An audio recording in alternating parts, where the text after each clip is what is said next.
Hello, everybody, and welcome to the Cut to the Chase Sports Podcast. I'm your host, Chase Younts, joined in by Brady King. Brady, what's going on with you? Oh, man, not too much. Just, it's been a busy summer, but we've been able to get some of these episodes in, and I'm excited to do this one because obviously every year this is always a good one. And you look back, you have some, there'll be some bad takes for like, wow, it's like that didn't even come close to happening, or you'll be like, nailed that one on the head, and you kind of feel like, all right, a good prediction, but, hopefully I just don't say anybody's going to be DJ Uiagalelei, like number one type of pick. To talk about the development we had from there, I believe I was like in Walmart while you were talking. Like the episodes have definitely evolved from that time frame, and hopefully, sure. It's tough to make these quarterback lists and stuff with everything ever so changing, especially college football where everyone's cycling through to go to the National Football League and such. And, in the NFL, I mean, it's a little easier, but then you have that cream, the other, crop of players that kind of change every so often. But, yep. I mean, we're getting closer to football. We're 11 weeks away from the NFL starting, about 9 weeks away from college football starting and regular season games.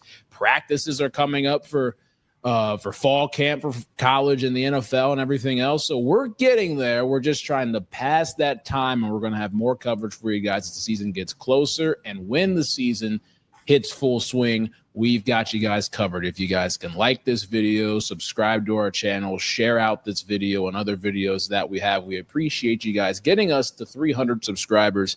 Really do appreciate that support and love that we've had. We've been putting some reels out there, especially on YouTube. Had a couple of good ones pop off, especially Brady's take on Jeremiah Smith being the best receiver in college football and could possibly be the best receiver in college football history after his time at Ohio State. We'll see if the reigning national champions can go back-to-back this season. Now, Brady, you've got your list of 10 for college quarterbacks. Let's start at number 10 or your honorable mentions, and the floor is yours. Yeah, so I'll say this before I give my list. This list for me, I mean, it's obviously based off of the past quite a bit because, it gives you indicators, but this is who I think will be the 10 best quarterbacks this season in college. So there's going to be some guys, some more unproven guys, unproven guys. There's going to be some guys that have already started multiple years on this list, just kind of a mixture of all that. And first off, I'm going to give an honorable mention to Dylan Raiola, just because he had some really good throws last year and, some big moments, but he also was inconsistent as a freshman. And for me, I'm not sold on him being one of the best quarterbacks in college football, but I would like to give him an honorable mention because I think he has a huge arm and has the potential to end up being one of the best quarterbacks in college football. So number 10 is a guy that I had in the top 5 heading into last year, Carson Beck at Miami. It was interesting with Carson because he had a big 2023 first year starting. Last year he was bad. I mean, there were some times where it was shocking how bad he was because he was a very consistent player in 23. So he was just throwing terrible picks against Florida and Ole Miss and all these big games. He was throwing some terrible picks, and I don't know, but I think this year is going to be better. I think Miami is going to be a good system for him. Just what happened with Cam Ward, and they've got some receiver talent coming up. So I think he's a good player. Number 9, I have Nico Iamaleava at UCLA. I'm not too sure what to think about him for the year. I would have still had him around the same spot had he stayed at Tennessee. But it's just kind of hard. I think the good thing for him is he'll be playing in a more pro-style offense now as opposed to the Tennessee where they line their receivers outside the numbers and, a very whack offense. But I do think he wanted to leave that system. People don't talk about that enough. They think it was all about money, which did he make a bad decision? Oh, I think so. I think the kid's not – it was an idiotic move, but – at least he's going to play in a more pro-style offense this year, and but his team will suck. Number 8, I got Sam Leavitt, who had a breakout season at Arizona State, transferred over from Michigan State the year before. I'm not sure how he didn't start, not looking back at it, but he's got Jordan Tyson, who's arguably a top 5 receiver in college football. He's got a lot of command of the offense now. Like, he's super well respected by Kenny Dillingham, their coach. And, I could see him being higher on this list, but I just don't think like he's good, but I don't think he has near the upside a lot of these guys have. I just don't think he has I don't think he has a super strong arm, or even I don't even think he's that accurate. It's more so he gets a lot of first. He finds a way to convert first downs and scrambles a lot, and he's overall just a good player. 7, I have my first example of a guy that's completely unproven, Dante Moore at Oregon. He had an up and down freshman year at UCLA. You could see the talent, but he made some bad decisions. But it was also like he didn't want to start as a freshman. That's not what you want to be able to get acclimated first, especially at a place like that. So I think the move to sit behind Dylan Gabriel will do wonders. And all the people over at Oregon talk super highly about him. They think he'll win the Heisman. And I'm talking like their receivers. And of course they're going to say that about their quarterback. But yeah, Dante can sling it. I think he'll have a big year in that offense with DeCorian Moore coming in as a freshman. And if Evan Stewart's, I don't know if that's been confirmed or not that he is out for the season. But if he, I don't believe it's been confirmed. But if he's there, he'll have a big year too. 6, this guy was probably the hardest person on the list to place for me, Drew Aller, because I thought he was vastly overrated in 2023. Did not play well in good games against pressure, was awful against Ohio State. He even quoted, "I suck," after the game. He literally said it. And then this past year, he got a lot better. I thought there were games where I was like, okay, Drew Aller's starting to come along. Now, he then throws a very dumb interception to lose the game against Notre Dame.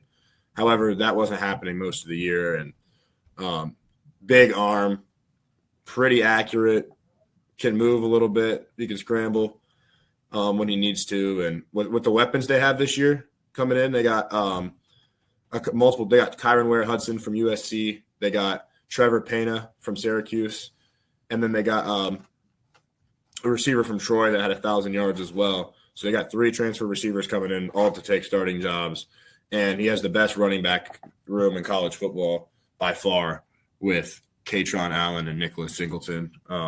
So he's got weapons too. So at 5, another guy, this was interesting, another newcomer. This one's also interesting to rank. It's Julian Sayin. Former 5-star, number 1 quarterback in 2024.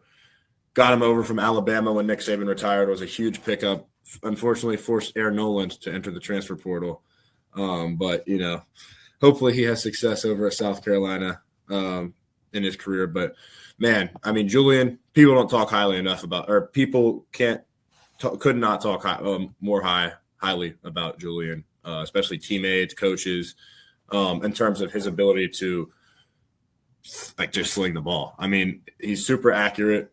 He's got a strong arm, and his release is ridiculous. I mean, I haven't seen a faster release from any Ohio State quarterback ever than this dude. And only issue is his size. I'm not sure if he's going to be he's not going to be like a physical runner at all. I don't know how he's going to take hits well or not. Like, that concerns me a little bit. He's not super short. I think he's about 6'1" or so that'll be okay. But with the weapons he has, that's the main thing for this ranking, this spot, why I'm so comfortable putting him in the top 5. He's got the best receiving group in college football, and that's tight ends and receivers combined. And, I mean, you separate them, and he also probably has the best at both spots. But you got Jeremiah Smith, best receiver in college football, Carnell Tate, top 5 receiver in college football, Brandon Inniss, a bunch of 5-star receivers, and then Max Clare, to me, probably the best tight end in college football coming into the year. So you get those weapons with them, and if he plays good against Texas, you're probably looking at one of the Heisman frontrunners to start the year if he can do that. 4, I have Garrett Nussmeier from LSU. I've always been a fan of his since high school because I followed recruiting a lot more back then, and he could sling it, man. He's a guy that I would not be surprised if he's a first-round pick. He'll have big numbers. They got Nick Anderson transferring in from Oklahoma. He had a big year there a couple years ago before he was hurt. Aaron Anderson's coming back, who had a big year for them last year. And then Barrion Brown, who may be the fastest player in college football. He transferred in from Kentucky, so he's got the receiving group to have a big year. Number 3, these top 3 for me, this is the group kind of separates themselves. these three were the ones for me that were battling for the number one spot, and I'd be okay with anybody putting any of these three at number one. 3, I have Cade Klubnik from Clemson. For me, he was not good in 2023. I did not anticipate this leap. However, last year he clearly made a leap. He had a really good season. He even played good against Texas in the playoff in the loss. I love the way he played that game. He was slinging the ball around tight windows. He can run. He's really fast. He's a lot faster than people think. I think Clemson actually has the second best receiving core in the country this year, which they haven't had a good receiving group in years. So it's like interesting to see them have this type of talent at receiver with Bryant Wesco and TJ Moore becoming sophomores after having big freshman years. And then Antonio Williams being their number one, and he had a big year last year. He's one of the best receivers in the country, really. So I think Cade Klubnik's going to have a big year. And, again, I could have put him even higher. Shout out Clemson Addict. There's a little love for your boy over there. But number 2, I have Lenora Sellers of South Carolina. I think this dude is so electric. Like, he can run. He's really athletic. He's fast. He extends plays. He has a big arm. He really does it all. Maybe the number one pick next year. He definitely has the upside, and they have a pretty solid receiving group. They got Nick Harbor, who I actually do believe is the highest. He has the fastest speed rating in EA college football. He's like a 99 speed, freak athlete. And I just think that Lenoris will have a big year, go off to the NFL, and then it's airtime, as I should say, next year. And then number 1, I'm going with the basic pick, and Arch Manning is going to be my number 1. It's tough because we truly haven't seen him yet against good competition. He's had some starts, but it's like hard to really rank him. But I've been following him since high school. I just think what I've seen from him is enough for me to believe he's the best quarterback in the country. They have a good receiving group. They have a good offensive line, good running back. So he's got the situation perfectly. And he's a natural release. He can throw. He has a big arm, super accurate, really fast. I mean, I've seen him take it the distance, 70 yards. And last year when he would come in like wildcat kind of situations, I saw him make some big plays in some critical moments, especially against like Texas A&M and stuff. I think he's number 1. Now, I believe he's going to stay in college for 2 more years. I have seen that's pretty much most definitely the case. It doesn't matter if he's the no-brainer number 1 pick, he's still going to stay. I believe probably to get more experience. I'm not too sure. I think it's a bad decision. You can't risk injury in my eyes if you're going to be that high of a pick. But hey, you got to do what you got to do. But that's my list. That's my top 10. And let me know if you guys think I messed anything up or should have put in some guys that didn't make the cut in the comments. I enjoyed the top 10 right there, I would say. I think with looking at a lot of these guys, I think, Lenora Sellers jumps off the page just because I think we're all anticipating this dude to just be fantastic this season. Yeah. We like a lot of people that follow college football can see that. Like this dude's gonna be really exciting to see over at South Carolina. And then Arch Manning. I mean, when you're carrying the Manning name, it's got a lot of weight to it, considering that, both uncles and your grandpa all were number 1 overall picks and big time SEC quarterbacks. Again, would you think Texas would ever be an SEC school? No. But again, Arch Manning has the chance to really follow the lineage and be a big time SEC quarterback and possibly the best one in the entire country. Yep. And something that the Mannings didn't have, and you mentioned talking about Arch, I mean, his running ability. Arch Manning, Archie back in the day, I mean, he was slippery, slithery. He was, very elusive quarterback, and we're seeing it with Arch. Again, I want to make those comparisons and stuff, but I mean, it's literally in the bloodline. Yeah. So those two up there are fun. And then Cade Klubnik being a pure passer and making that leap between year 1 and year 2 as the starter, and see what happens in year 3 will be interesting. a lot of people are really high on Drew Aller, and you even heard some like scouts talking about he would have been the number one quarterback off the board this year if he would have went. Don't buy it at all. Don't buy. I have, and again, he can make that big leap this year. Don't get me wrong, but he really has the intangibles to do it. Yeah, but I've just never seen Drew Aller truly just take that leap when it comes to, okay, you're a big armed quarterback. Your stature is the first thing people notice about you. You should be a guy that's launching that ball all over the place and still playing smart football.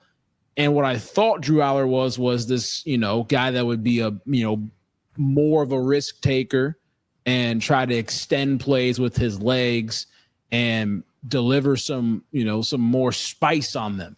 But it's truly been a lot of check downs and short passing and everything else, which I'm not saying is a bad thing, but I don't want to sound like this, but it truly seems like what we were expecting from Drew Aller in his time as a starting quarterback for Penn State.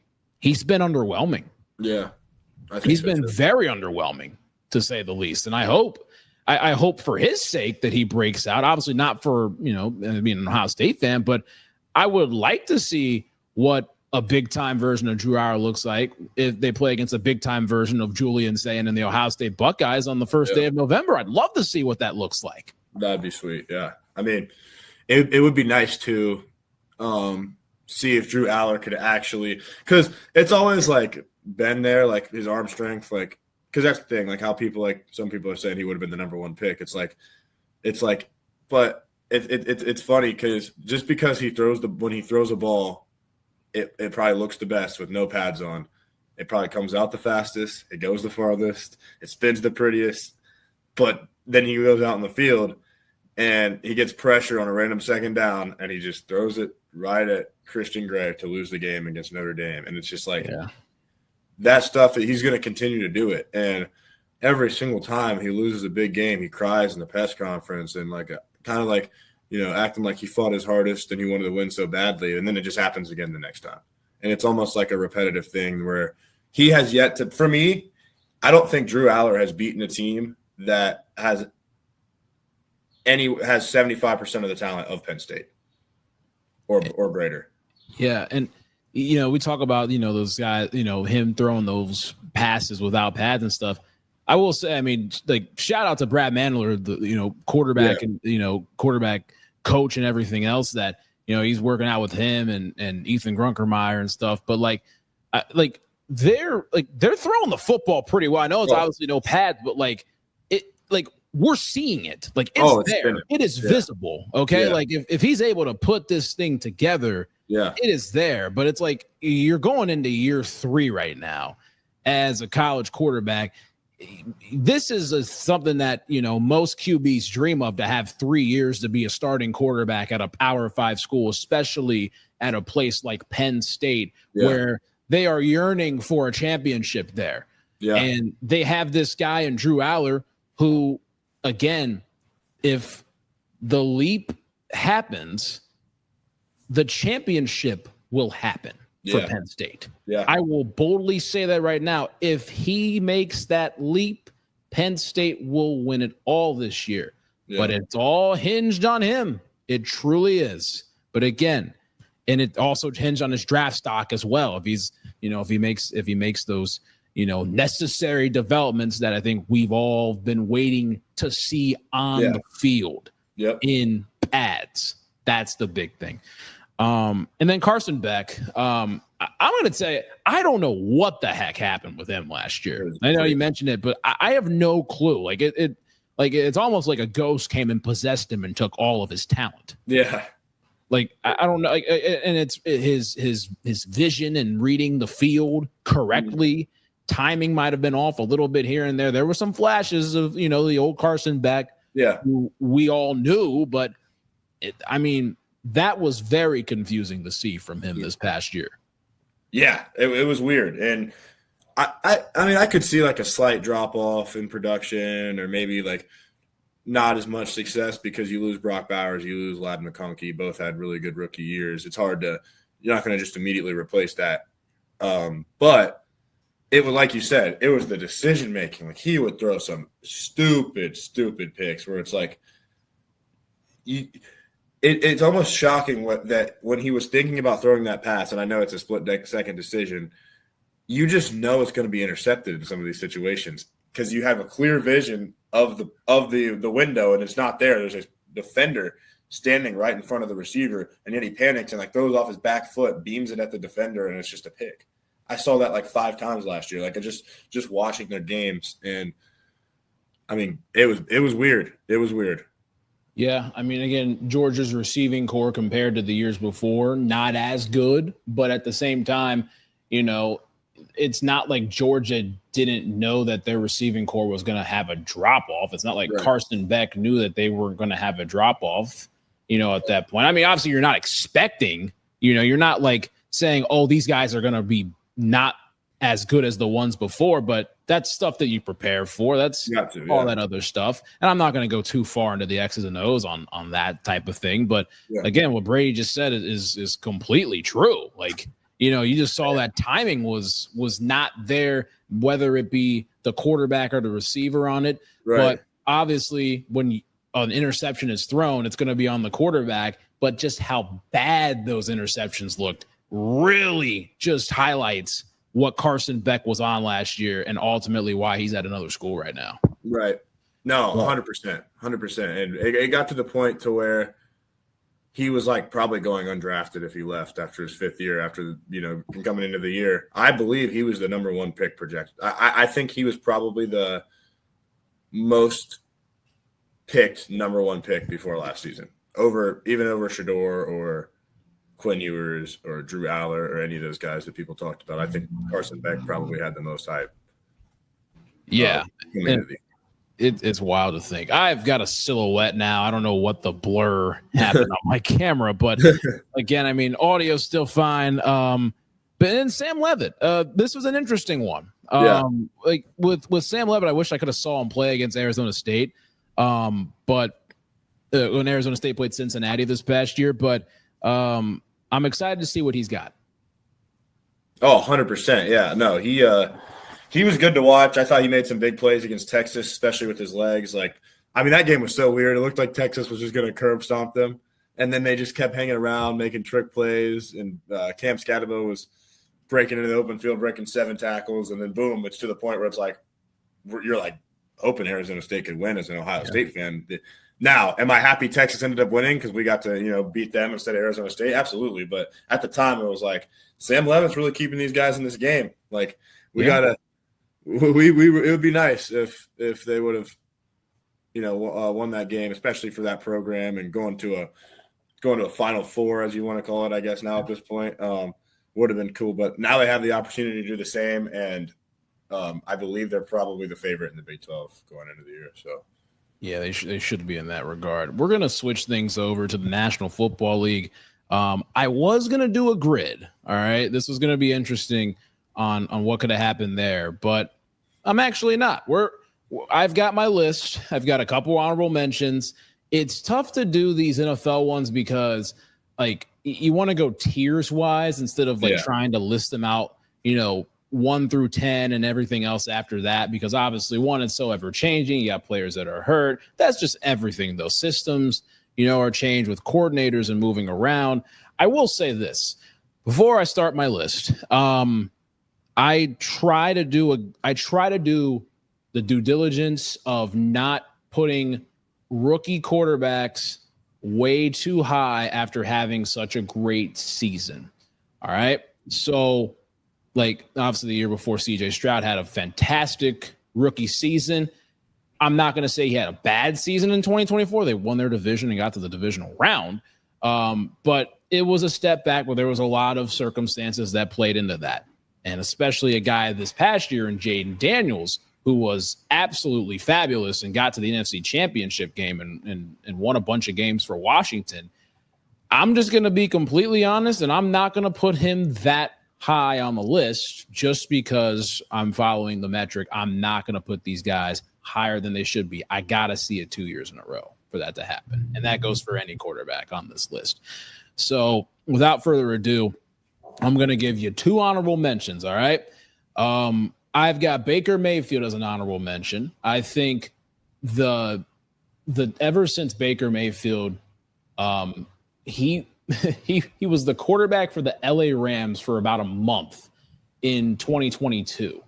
I don't know what it was that happened there. I mean, obviously being coached by Sean McVay for a month can do wonders, but Baker Mayfield has become a completely changed player ever since he stepped foot in the Rams huddle in mid-December. He led a game-winning drive without having any sort of practice, truly. But on the Bucs, back-to-back division titles, won a playoff game with them in 2023. This past year, he was fantastic. Baker literally went for 4,500 yards, threw for 41 touchdowns. He did throw 16 interceptions, but again, he is one of the few, I think, true gunslingers that is not, running the ball like on a 50-50 split as a quarterback. Baker Mayfield, he truly slices and dices now, and I've loved to see the progression that he's had over the course of his career. My other honorable mention, and I think a guy that really could be in the top 10 for years to come if he's able to make those next steps, is Jordan Love. 25 touchdowns, 11 interceptions. He missed a couple games last year, threw for 3,400 yards. Again, the numbers don't seem too gaudy and everything else, but with the crew that he's got in Green Bay and I don't like saying intangibles or the traits or anything else like that, but Jordan Love truly can be a pretty good gunslinger in the National Football League. And I think the more that you win, the more recognition you get. And he's taken the Packers to the playoffs back-to-back years, 9 wins to 11 wins. And I truly think that the NFC North is wide open this year. And if Jordan Love has a huge season, I think that the Packers could win this. We'll go to number 10, who I think is the best quarterback in the NFC North, Jared Goff. Jared Goff, what I've said about him before, he's a gunslinger as well. No, it's not like a guy like a Matthew Stafford who's just, no look passing it, getting out of the pocket, everything else. And same with Jordan Love or Baker Mayfield. But when Goff's on schedule, I think he's, one of the most precise quarterbacks in the National Football League.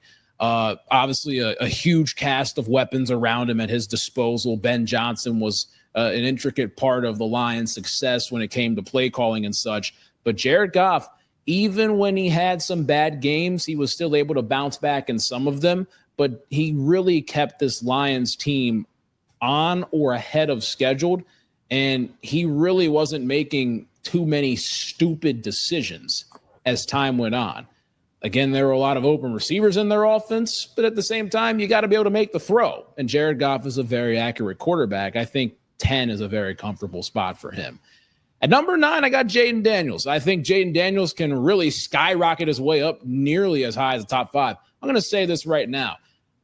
If Jaden Daniels has a near repeat of this season that he's had, I think he's better than Jalen Hurts if that happens. Oh, yeah. I truly do. I truly think he'd be the 5th best quarterback in the National Football League if Jaden Daniels can have a pretty near what he did this past season when it comes to numbers and the ability that he's had, the impact that he had on the game.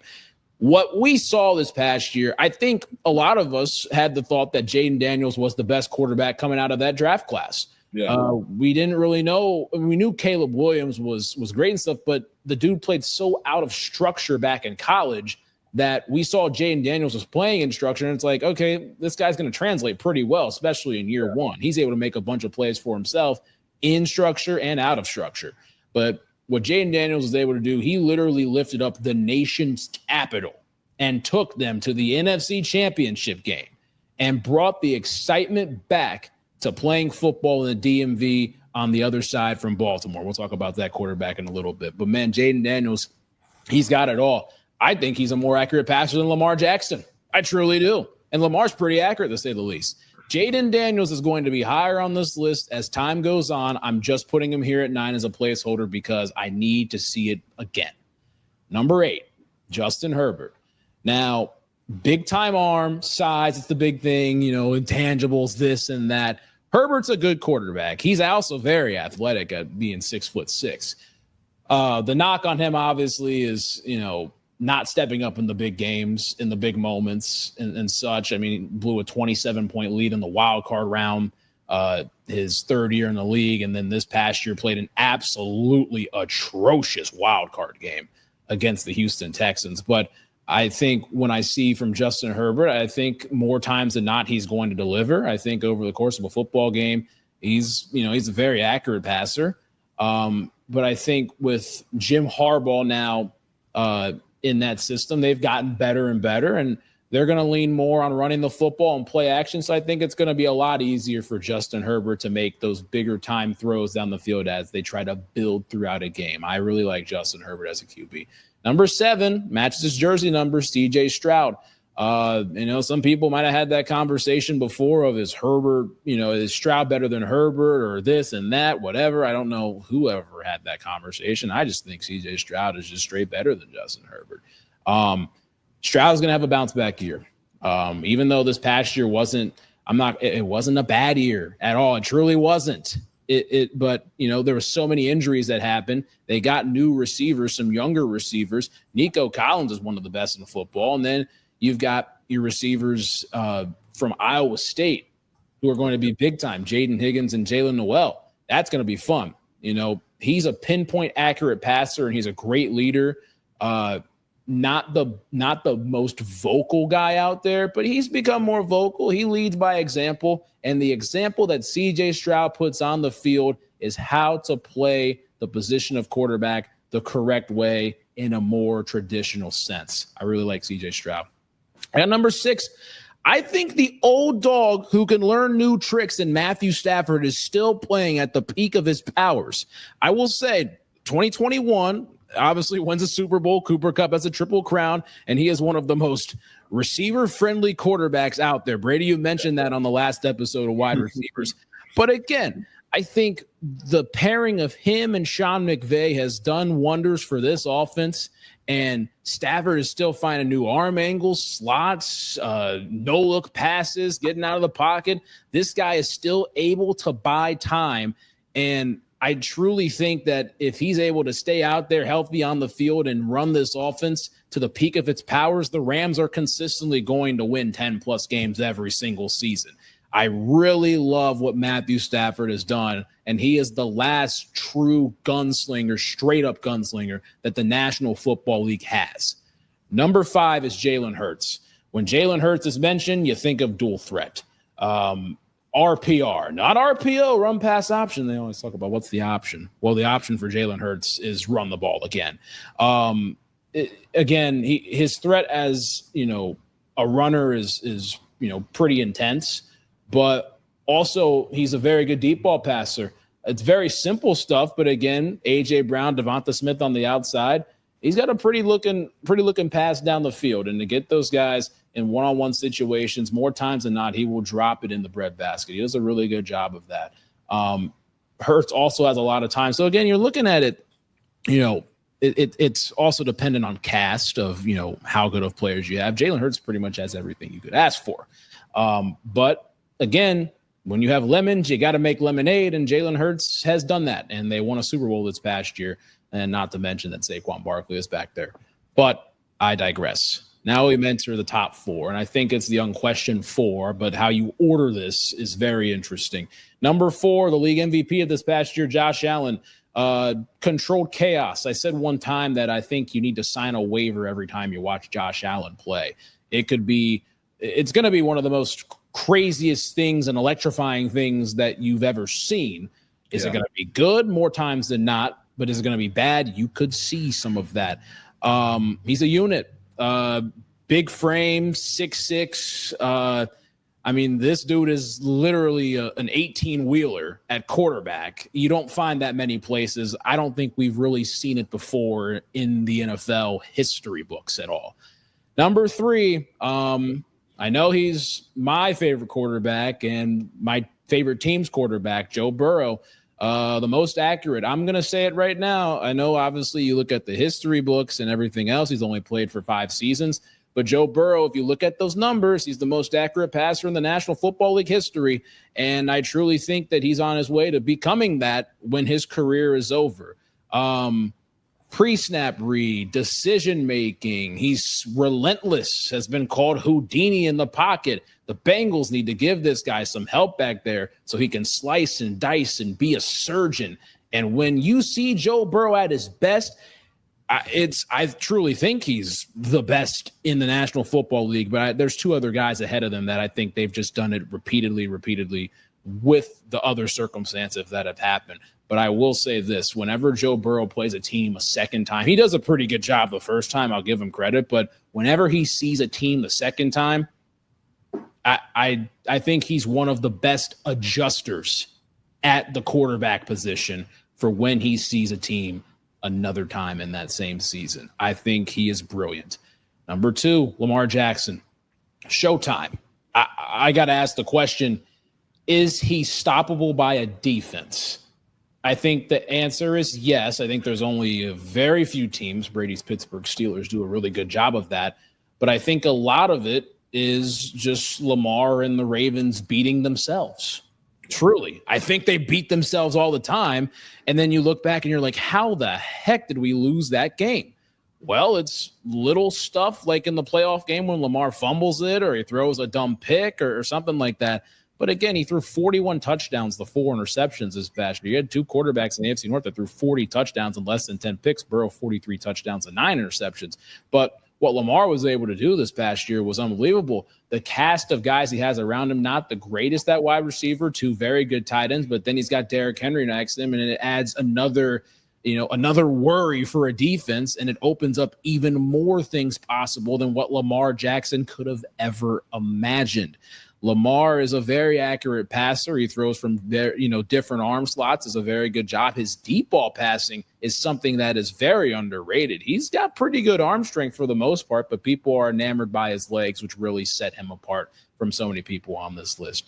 Number 1's Patrick Mahomes. He's won 3 Super Bowls, multiple MVPs. Whenever you think he's down, he steps back up and wins no matter what. Andy Reid's probably the greatest play caller of all time. I think Matt Ricketts, who's been on the show, has made arguments that Andy Reid might be the greatest coach in NFL history. And honestly, I think there is an argument for it. So I just got to say, Patrick Mahomes, whenever the time is needed, he steps up and makes plays. And he's done it timeless, time and time again. He's beaten Lamar Jackson, Joe Burrow, and Josh Allen in AFC championship games. He's won multiple Super Bowls. I just think that Patrick Mahomes is not easily, but I would say when you look at resume and what he's done, he's the best quarterback in the National Football League. And I don't think there's a quarterback that even compares to what this guy has done in the first 7 years as a starter in this league. That's my top 10 list. Brady, any thoughts on it? Yeah, man. I mean, that was, for me, I would have an extremely similar list if I made one. I think the thing that I most stuck out is Matt Stafford at 6 because a lot of people underrate him. I feel like I'd also put him around there. I do think he's better than Justin Herbert because a lot of people automatically put Herbert ahead of a guy like Stafford just because Stafford's older, but it's he's still playing really good. Yeah. Anytime, and like you said, the if you're a wide receiver, you want to go play for Matt Stafford. I mean, the difference between having a guy like Stafford or a guy like, I don't know, for instance, Kyler Murray. I don't think Kyler Murray's terrible, but he's not and this isn't just for for years. It's been where if you're a number 1 receiver, and not just Marv, just anybody that was there, D-Hop's numbers weren't as good with Kyler as they were before, and part of that was he got older. Because a guy like that isn't on time and one of those gunslingers. Where Matt Stafford, he just likes to throw the ball down the field. And, he's a stud. So I like that spot a lot. I think that another guy that sticks out on that list, Jalen Hurts, just gets his Super Bowl. Finally etched himself kind of in that spot, he put up really good numbers. And I think he's. Him getting into that top 5 squarely over the past year, I guess. I think that's probably what kind of etched it was once he got that Super Bowl. Yeah. He'll continue to put up good numbers for the near future for sure. Jaden Daniels, I agree. I think he's a stud. I think if he replicates that, I would also put him top 5 for sure, number 5. I would say, depending on what other guys. I mean, there's other guys could also take a leap and jump Jalen as well, or maybe Jalen will solidify. Who knows? But yeah, I do think it was crazy how good Jaden Daniels played. I thought it was going to be a long time until someone had a C.J. Stroud level rookie season again, and it basically happened. Like they were pretty similar in terms of success and all that as rookies. And he even went to the, like you said, the NFC Championship game. C.J. Stroud, obviously, as Buckeye fans, we know him really well. Like you said, huge rookie year. Last year wasn't as good, wasn't terrible. Won a playoff game again. Like you said, a lot of circumstances weren't great. But him and Nico Collins have a crazy connection, and Nico Collins was on pace to have a crazy year before he got injured, numbers wise. And if his guys can stay healthy, and if Jaden Higgins and Jalen Noel can be good players for them, I think, like you said, he could have another year like his rookie year, and maybe jump up a couple spots on this list. It depends on other circumstances. And then same with what's his name? Baker Mayfield. He said it in the honorable mention. I was trying to think of Baker's name for some reason. It was blank. Like you said, he went from having a QB battle with Kyle Trask to throwing 41 touchdowns, and he's a gunslinger. A Buckeye receiver finally has a pretty good QB with Emeka Egbuka in Tampa, so I'm happy about that. So I'm excited to see Baker, and it's not surprising. I thought he was better than what he was in Cleveland. It was just, dumpster fire. It's hard to – Deshaun Watson is literally the worst quarterback I've ever seen right now. Like, he went from being a good quarterback to – I don't think I've ever seen someone worse. He went from being arguably top 4 6 years ago to being this now. He's not even going to play this year, but with the injury, bad. It's actually unreal. It's wild to think. And another thing I want to mention 2 more things. Both NFC's quarterbacks. So the thing with Jaden Daniels, I mentioned it earlier. I think that if he duplicates what he did this past season, which again is very tough, but if he can, I think he's better than Jalen Hurts. When you're looking at that type of stuff, but then at the same time, another NFC's quarterback, another NFC's quarterback, Dak Prescott. I don't think Dak's a bad quarterback. I would have put him on my honorable mention list, but obviously got hurt, halfway through last season. The Cowboys usually win when he's out there. With that regard, but here's what I want to say in regards to list. So obviously we've made our own list. A lot of people put weight to stats, and obviously stats play a part, and they usually translate to success. But sometimes stats don't translate to success, team success that we're talking about. But I just want to say this. For people that are watching this far, 1, thank you. 2, watch the film. You can tell the stark difference between the top 3 quarterbacks on Brady's list compared to the number 7 guy on Brady's list. And then you can tell the top 4 guys on my list compared to everybody else in the National Football League. Just if you have a second, you have Twitter, YouTube, whatever, just take a second to watch that film, 5 minutes out of your day if you have the time, and just see what looks similar and what looks different. And the eye test can really do a lot of wonders and see what the numbers back up for said quarterback. I digress. Right. Yep. It matters a lot. And even when you're just watching a game at home and you just feel like you watching somebody play and it just feels like they're playing well and maybe their stats don't look like it, put them up. You can put them ahead of a guy that has good stats, but you watch him and you're like, man, on 3rd down, this guy seems to always miss his receiver. Like certain things like that. It's just little things and situation, all that stuff. So yeah, that's definitely the truth. I feel the same way in that regard. Again, if a quarterback has a problem being accurate, we've got a problem. You got a big problem. We mentioned with the Trey Lance thing a couple years back. Accuracy. One of his weaknesses, accuracy. What are we doing here? What are we doing? How could you possibly draft a QB in the top 3 that isn't accurate? Like that's a non-negotiable thing a quarterback has to have to be good. Yeah, you have to be accurate. It's like everyone you just mentioned is accurate. It's like drafting a shooting guard who can't shoot. Yeah, like it literally in the title. I know quarterback. It's not in the title, but it's like, dude, it's common sense. You gotta be accurate as a quarterback. It's like drafting. It's like drafting a pitcher that doesn't throw strikes. Like it's. I'm saying it's the one you literally like. Not a single quarterback that any of us just listed isn't accurate. Yeah, literally. Not a single one. Or in terms of mine, I know there's some guys completely unproven. They might not be accurate. Who knows? Maybe Dante Moore's not. But also at the same time, that's just because it's more of a prediction. In your case, they've already played. So. Yeah, and that's the tougher part about your list is it's, what could happen, It's projecting and what we've seen in the National Football League. But again, with that being said, that's Brady King. I'm Chase Younts. We'll see you guys next time on the Cut to the Chase Sports Podcast. Go watch your film if you watch this far.